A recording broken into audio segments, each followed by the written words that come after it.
For over 30 years, Sydney was shadowed by two unseen forces that never faded. They weren't politicians or police, but nothing in the city's underworld happened without their consent.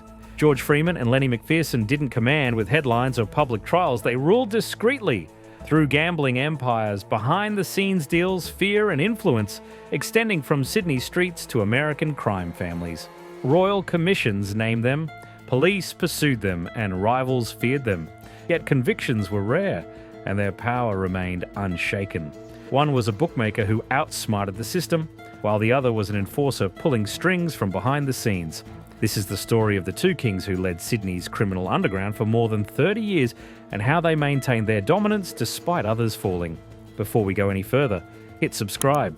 These are the stories powerful people hoped you'd never hear. George David Freeman was born on 22nd January 1935 in Annandale, a suburb of Sydney.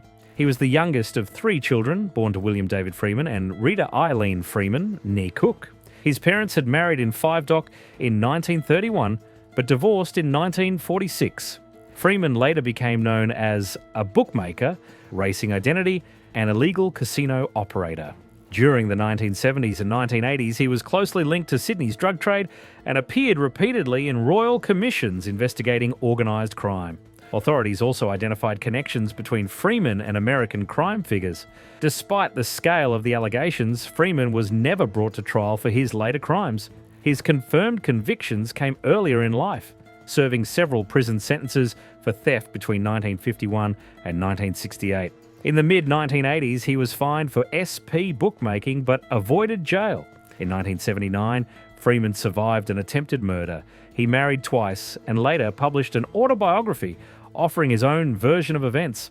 He died on 20th of March 1990 from heart failure, with asthma and long-term pethidine addiction contributing to his death. Leonard Arthur Lenny McPherson was born on the 19th of May 1921 in Balmain, an inner west suburb of Sydney, New South Wales. From a tough working-class background, McPherson would later rise to become one of the most feared and influential figures in Australian organised crime during the latter half of the 20th century. By the 1960s and 1970s, McPherson was widely believed by police and journalists to be a central power broker in Sydney's criminal underworld. Rather than operating as a frontline criminal, he built influence through intimidation, corruption, and strategic alliances. He was closely associated with nightclub and Vice King Abe Saffron, publicly dubbed Mr. Sin, and maintained a strong working relationship with prominent bookmaker George Freeman. Together, these men played a major role in shaping Sydney's illegal gambling, vice, and protection rackets, often managing to avoid long prison sentences despite constant police attention. McPherson's reputation for violence and his ability to control others from behind the scenes earned him the nickname the Godfather of Australian crime. Lenny McPherson died on August 28, 1996 in Cessnock, New South Wales, marking the end of an era in Sydney's underworld history. Lenny McPherson grew up in the inner Sydney suburb of Balmain during the Great Depression, a time marked by hardship for many working-class families. He was the 10th child of William McPherson, a metal worker, and his wife, Nellie. With limited opportunities and little family stability, McPherson left school early, completing only his primary education at Birchgrove Primary School and never attending secondary school. McPherson's contact with the criminal justice system began at an unusually young age. At just 11 years old, he received his first conviction for stealing and was placed on a 12-month good behaviour bond. 18 months later, on June 13, 1934, he appeared in court again for another theft offence, resulting in his bond being extended for a further year.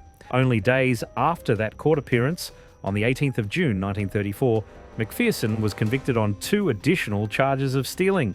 This time, the court sent him to the Mount Penang Juvenile Justice Centre. According to criminologist Roger Rogerson and journalist sources such as Reeves, McPherson later endured frequent beatings and sexual abuse while in custody, experiences that, tragically, were not uncommon in juvenile institutions of that era. These early years of neglect, violence, and institutional abuse are often cited as formative in shaping McPherson's later reputation for brutality and emotional detachment within Sydney's criminal underworld. George Freeman's early life was shaped by instability and hardship. His father abandoned the family when Freeman was still young, and his stepfather later died, leaving him without steady guidance or support. These disruptions played a major role in pushing him toward crime at an early age. Freeman left school at just 14 years old and found work as a stable hand, a job that brought him into close contact with the racing world that would later define his criminal career. While earning an honest wage, he also began hustling on the side to supplement his income, gradually becoming familiar with gambling and informal betting networks. In 1947, Freeman was arrested for theft and placed on a 2-year probation sentence, his first serious encounter with the justice system. Rather than deterring him, the experience marked the beginning of a steady progression into criminal activity. In his 1988 autobiography, Freeman later reflected on these formative years, revealing that his childhood hero was the notorious Australian criminal Darcy Dugan. The admiration hinted at how deeply criminal figures had influenced Freeman's ambitions and worldview from a young age, foreshadowing his rise in Sydney's illegal bookmaking scene. Lenny McPherson's criminal life began almost as soon as his childhood ended. Expelled from 2 schools and arrested at just 12 for theft, he was already known to police before most kids finished primary school. After leaving Glebe Junior Technical School at 14, he drifted through short jobs as a stable hand and poolroom hustler, slowly sinking into Sydney's underworld rather than climbing out of it. By the mid-1940s, McPherson had become a familiar face in courtrooms. In early 1946, he was convicted for possession and receipt of stolen goods, receiving consecutive sentences that sent him to Long Bay Jail. Prison transfers followed, first to the Glen Innes prison farm, then to the high-security Grafton jail after authorities labelled his behaviour unsatisfactory. Despite appeals from his wife and political intervention from an ALP state MP, he only returned to Sydney months later and was paroled on Christmas Eve 1946. Freedom brought little peace. McPherson struggled to adjust and drank heavily, and his marriage to Joy collapsed amid abuse and instability. As his personal life unravelled, his underworld connections deepened. The fallout included a brutal attack on a pregnant woman linked to McPherson, an incident that followed him long after Hollowbone died in 1960. McPherson also gained a reputation as an informer. Journalists later claimed he traded information on fellow criminals for protection and privilege, both inside prison and on the streets. While this earned him contempt and nicknames like Lenny the Squealer, it also allowed him to survive where others didn't. By the late 1960s, he had forged international connections, travelling to the United States on a false passport and meeting Chicago crime figure Joseph Dan Testa, links that would resurface in major royal commissions. Where McPherson thrived through intimidation and alliances, George Freeman built his power through gambling. Emerging in the 1960s and 1970s, Freeman became one of Sydney's most influential illegal bookmakers, operating with a strategy that shocked even seasoned criminals. There was no upper limit on bets. Wealthy gamblers from across Australia flocked to him, drawn by the chance to wager sums no legal bookmaker would accept. Freeman's earlier prison experience helped him build a wide criminal network, which later became essential to his success. These connections allowed him to manipulate races quietly and efficiently.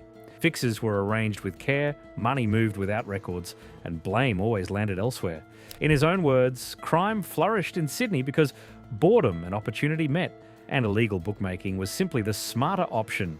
His name first surfaced publicly in the 1973 Moffat Royal Commission, where he denied involvement in organised crime. That denial did little to slow investigations. In 1978, he was named in the New South Wales Parliament as a crime boss, and in 1979, he narrowly survived an assassination attempt after being shot in the neck. Still, Freeman remained active, protected by silence, influence, and a lack of hard evidence. Throughout the 1980s, Freeman appeared repeatedly before royal commissions, including the Woodward, Stewart, and Street inquiries.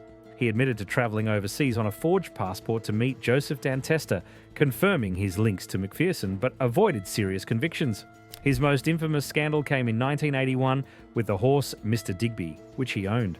After arranging several poor performances to suppress betting interest, the horse suddenly won, delivering a massive payout that stunned bookmakers. Despite decades of allegations involving bribery, race fixing, and corruption, Freeman's penalties were minor. He was fined for SP bookmaking in the 1980s, and in 1988 published his autobiography, an extraordinary end for a man suspected of shaping Sydney's criminal economy for more than 30 years. By the mid-1960s, Lenny McPherson had shifted from operating quietly behind the scenes to openly dominating Sydney's inner-city underworld. Anyone who tried to challenge his control over gambling, protection rackets, or territory quickly learned the consequences. In 1964, standover man Greyhound Charlie Bourke attempted to move into an area controlled by McPherson. Not long after, Bourke was killed. The timing raised eyebrows. The killing occurred only weeks after a major inquest involving McPherson ended without charges. As in earlier cases, no one was prosecuted. Later investigative reporting suggests that police protection played a key role in ensuring McPherson was never seriously pursued. The following year, another figure, Jackie Steele, made a similar move. Steele challenged McPherson's dominance and was brutally attacked. Although he initially survived, Steele spoke publicly about the attack, drawing rare media attention to the structure of Sydney's criminal hierarchy. Before his death, he privately indicated that he believed McPherson was responsible, an accusation consistent with later journalistic investigations. Once again, no charges were laid. By this stage, two realities were becoming impossible to ignore. Rivals who crossed McPherson were systematically removed, and police investigations repeatedly failed to lead to prosecutions. His authority was no longer just feared within criminal circles, it was openly discussed in the media and quietly acknowledged within law enforcement. McPherson's influence continued to grow during the late 1960s, a violent period often described as Sydney's gang war era. He was alleged to have coordinated the removal of several major rivals as control of the city's criminal rackets was consolidated. Among the most high-profile incidents were the 1967 car bomb killing of brothel owner Joe Borg, as well as the deaths of longtime rival Ducky O'Connor and Stuart John Regan. By eliminating competitors, McPherson emerged as one of the most powerful criminals in Australia. By the end of the 1970s, he was widely believed to have corrupt police officers, prison staff, lawyers and politicians on his payroll, connections that allowed him to operate with minimal interference. According to biographer Tony Reeves, McPherson was not above cooperating with authorities when it served his interests. A notable example occurred in 1966 during the manhunt for prison escapees Ronald Ryan and Peter John Walker, who fled to New South Wales after escaping Melbourne's Pentridge prison. Reeves states that the two men approached McPherson seeking help to leave the country. Instead, McPherson arranged a fake meeting at Concord Repatriation General Hospital and tipped off police. Both men were arrested in a major operation led by Detective Ray Machine Gun Kelly. Ryan was later convicted and executed, becoming the last person put to death in Australia. While McPherson tightened his grip, George Freeman was building his own empire. In June 1971, Freeman was said to have been part of a syndicate that broke the Canberra Totalisator Agency Board jackpot, winning $500,000. When questioned in 1973 before the New South Wales Royal Commission into Organised Crime in Clubs, chaired by Justice Athol Moffat, Freeman denied any involvement under oath. In 1976, Freeman was alleged to have supported the so-called Taiping Conspiracy, a plan devised in a Chinese restaurant to bribe politicians in order to gain control of a proposed casino board. 2 years later, he was detained in the United States as an excludable person and was publicly named in the New South Wales Parliament as an organised crime figure. That same year, Freeman purchased a heavily secured waterfront mansion at Yowie Bay, complete with high walls, security cameras and guard dogs. A 1979 police intelligence report tabled in Parliament alleged he was deeply involved in illegal off-course betting. On 25th April that year, Freeman was shot in the neck by an unknown attacker, but survived. He was also named as a crime boss in the Woodward Royal Commission into drug trafficking.